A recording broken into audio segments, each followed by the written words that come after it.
Hello അസ്സലാമു അലൈക്കും guys. എന്തൊക്കെ എല്ലാവരെയും വർത്താനം? സുഖല്ലേ? ഞങ്ങളിവിടെ സുഖമായിട്ടിരിക്കണോ. കുട്ടികളൊക്കെ പഠിക്കുക കേട്ടോ. അവരൊക്കെ പുറങ്ങി നീച്ച് പഠിക്കാതിരുന്നിട്ടുള്ളൂ. ഇവിടെ 9 മണിയായി. ഭക്ഷണമൊന്നും കഴിച്ചിട്ടില്ല. അപ്പോൾ പഠിച്ചുകൊണ്ടിരിക്കുകയാണ്. അവരെ പഠനം കഴിഞ്ഞിട്ട് വേണം ഭക്ഷണം കഴിക്കാൻ. ഇന്നൊരു കുക്കിംഗ് ബ്ലോഗാണ്. ചിക്കൻ കടായി. അതിലേക്ക് ആവശ്യമുള്ള സാധനങ്ങളാണ് 5 വല്ലുള്ളി, 3 തക്കാളി പേസ്റ്റാക്കിയത്, ഇഞ്ചി വെളുത്തുള്ളി പച്ചമുളക് പേസ്റ്റ്, ക്യാപ്സിക്കം വലുതൊന്ന്, മഞ്ഞൾപ്പൊടി, മുളകും പൊടി, മല്ലിപ്പൊടി, ഗരം മസാല, കുരുമുളക് പൊടി, ഉപ്പ്. ഇനി ചിക്കൻ മാഗ്നേറ്റ് ചെയ്തുകൊണ്ട് ഫ്രൈ ആക്കണം. അതിന് മുളക് പൊടി, മഞ്ഞൾപ്പൊടി, ഉപ്പ്, കോൺഫ്ലവർ, മല്ലിച്ചപ്പ് ഇട്ട് മാഗ്നേറ്റ് ചെയ്ത് വെക്കുക. മാഗ്നേറ്റ് ചെയ്ത് ഒരു 5 മിനിറ്റ് വെച്ച് നമുക്ക് ഫ്രൈ ചെയ്യാൻ തുടങ്ങാം. ചട്ടി ഒന്ന് ചൂടായി വരട്ടെ കേട്ടോ.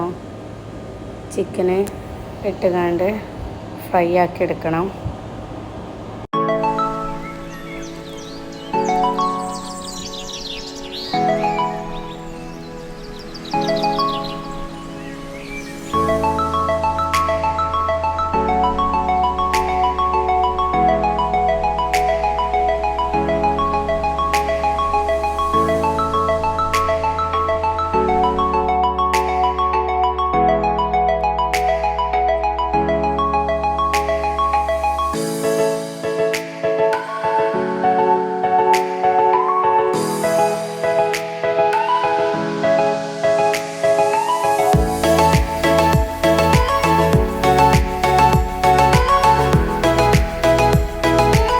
ചിക്കൻ ഫ്രൈ ചെയ്ത് എണ്ണ കൊണ്ടാട്ടോ ഉള്ളി വാട്ടണത്.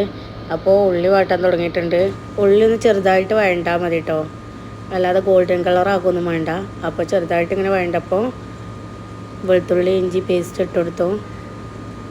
ഉള്ളി വഴറ്റുമ്പോൾ തന്നെ അതിലേക്ക് ആവശ്യമുള്ള ഉപ്പിടണം. അങ്ങനെ ഇഞ്ചി വെളുത്തുള്ളി അതിൻ്റെ പച്ചമണം മാറട്ടെ. എന്നിട്ട് വേണം അടുത്ത ചേരുവ ചേർക്കാൻ.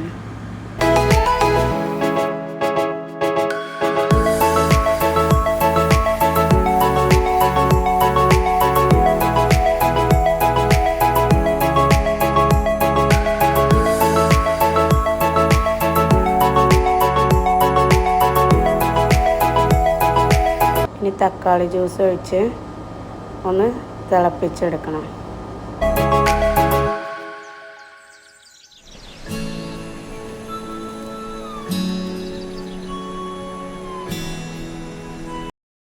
തക്കാളി പാർന്ന് തിളച്ച് ഇനി നമുക്ക് മസാലപ്പൊടികളൊക്കെ ചേർക്കാം. മുളക് പൊടി ഒരു 1.5 സ്പൂണ്, മല്ലിപ്പൊടി ഒരു 2 സ്പൂണ്, മഞ്ഞൾ 1.5 സ്പൂണ്. എന്നിട്ട് നല്ലോണം ഒന്ന് ഇളക്കി മസാലൻ്റെ പച്ചക്കുത്ത് പോണത് വരെ ഒന്ന് വഴറ്റണം.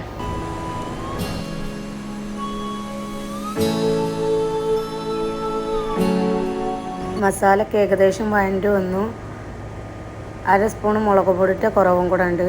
അതും കൂടെ ഇട്ട് കോൺഫ്ലവർ കലക്കി വെച്ചതും കൂടെ പാർന്നു. ഇനി ഒന്ന് തിക്കായി വരട്ടെ. തിക്കായ മസാലയ്ക്ക് ഫ്രൈ ചെയ്ത് വെച്ച ചിക്കൻ ഇട്ട് നല്ലോണം വഴറ്റിയെടുക്കുക. എന്നിട്ട് ടൊമാറ്റോ കച്ചപ്പ് ഒരു 4 സ്പൂണ് ഒഴിക്കുക. എന്നിട്ട് നന്നായിട്ട് ഇളക്കി യോജിപ്പിക്കുക.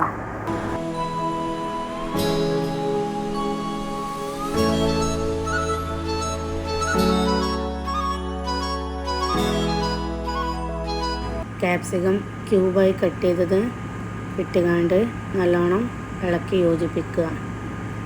എന്നിട്ട് തീ ഓഫ് ചെയ്യുക. ഞങ്ങൾ ഇങ്ങനെ കേട്ടോ ചിക്കൻ കടായി വെക്കൽ. നിങ്ങളൊക്കെ ഇങ്ങനെ തന്നെയാണോ വെക്കൽ? ഇങ്ങനെ വെക്കണോൽ ഒന്ന് കമൻറ്റ് ചെയ്യുകൊണ്ട്. ഇനി ഇതിൽ വല്ല മാറ്റം വരുത്തണമെങ്കിലും അതും കമൻറ്റ് ചെയ്യുകൊണ്ട് കേട്ടോ. അപ്പോൾ ഈ വീഡിയോ എല്ലാവർക്കും ഇഷ്ടപ്പെട്ടാൽ ലൈക്ക് ചെയ്യണം, ഷെയർ ചെയ്യണം, സബ്സ്ക്രൈബ് ചെയ്യണം. ഇനി നെക്സ്റ്റ് ഒരു വീഡിയോയുമായി വരുന്നത് വരെ ബൈ ബൈ.